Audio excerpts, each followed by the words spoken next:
Welcome back to Game of Jones. This time the party's heading westwards into Chapter 4, The Fires of War.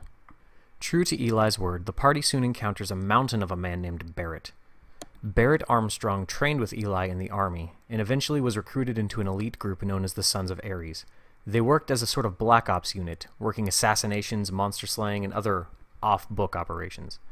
His CO, Drad Helson, functioned as a father figure, and when the opportunity to head north to investigate a fortress deep in the mountains arose, he jumped at the opportunity. When they finally arrived, Drad and a few ventured in. After a couple of hours, Drad came back, covered in blood with a deadpan expression. He warned them to leave in a hollow voice and sprang into action when they did not. Drad slaughtered the other men, sparing only Barrett and one other, but only when he was to deliver the killing blow, a howl echoed. Drad stopped and walked off into the snow. Barrett knew he needed help and is now looking for powerful allies to help him. The barbarian helps him deal with an orc ambush, and the vanguard learns that Azok has stepped up his war plans. Foundries have been set up and armies are training.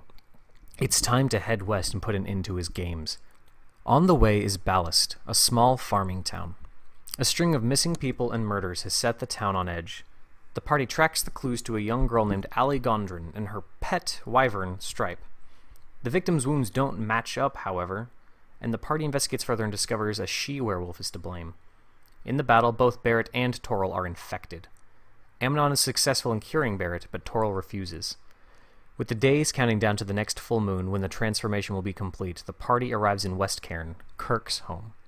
The town has never recovered from the orc attack, and most of the surrounding area is being strip-mined.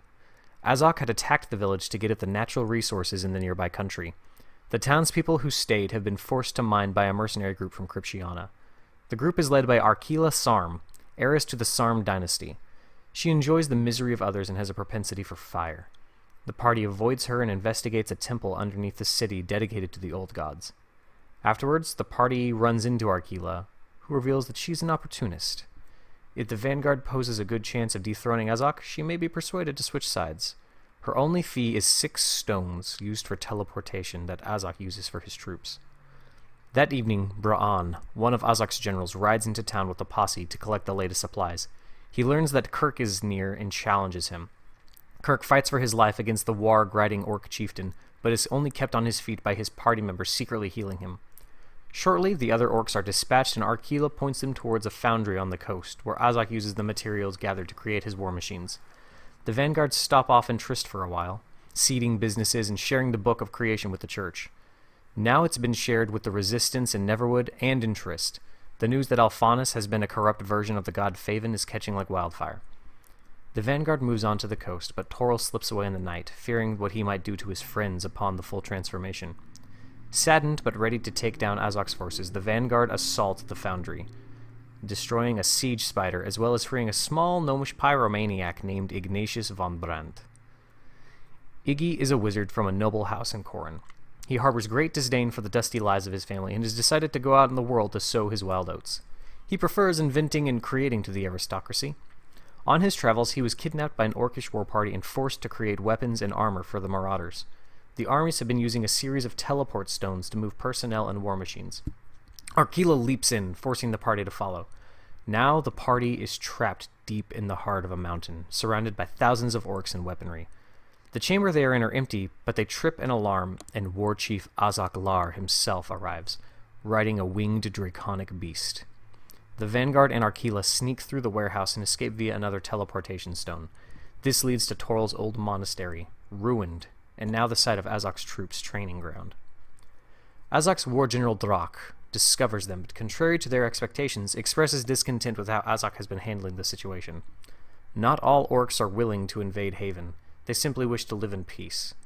Azok had murdered other chieftains in the past and forced the clans to unite and pursue his agenda of vengeance. Azok forced his orcs to invade the monastery and discovered evidence of the keys in the Vault of Heroes as well as a book of history.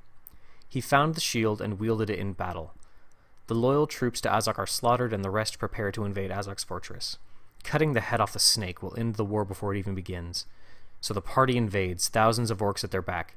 In pitched battle, they dispatch his mount and kill Azok. Kirk's vengeance is now complete. Azok's spymaster Dry escapes, and the party discovers an ancient collection of Warforged, leftovers from an ancient war. They find Azok's book of history, and it reveals the war between Emor's forces and the Army of Life and Light. It lasted centuries, and Emor created monsters and recruited generals like Tyron to confound the people involved. Emor created a final villain who rose to destroy all creation. Azok grew obsessed with the war knowledge in the book, but his spirit was captured in a crown of jagged bones that the party keeps hold of. Arkila took control of the stones in their possession, and all that was left was to get a hold of the final stone. The Vanguard participate in a massive celebration with the orcs, Iggy and Barrett getting quite friendly with the locals, and they teleport away, off to their next adventure.